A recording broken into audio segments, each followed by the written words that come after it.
السلام علیکم، میں ہوں امل عبدالغفار اور آپ دیکھ رہے ہیں KPN HD۔ مظفر آباد کورونا کے باعث 11 علاقوں میں اسمارٹ لاک ڈاؤن، متعدد تعلیمی ادارے بند۔ مظفر آباد دارالحکومت مظفر آباد میں کورونا بے قابو، ایک روز میں ریکارڈ 252 افراد میں کورونا کی تصدیق۔ 11 علاقوں میں اسمارٹ لاک ڈاؤن، متعدد تعلیمی ادارے بند، مزید تعلیمی ادارے بند ہونے کا امکان۔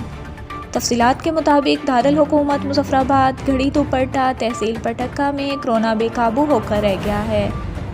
گزشتہ روز مزید 252 افراد میں کورونا کی تصدیق ہوئی ہے۔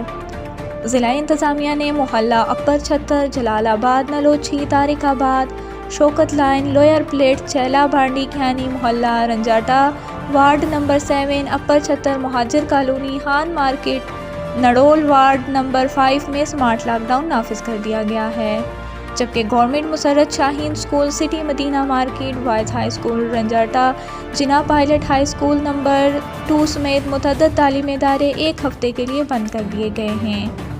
کورونا کے تیزی سے بڑھتے ہوئے کیسز کی وجہ سے مزید تعلیمی ادارے بند ہونے کا بھی امکان ہے۔ مزید نیوز اپڈیٹس کے لیے دیکھتے رہیے KPN HD۔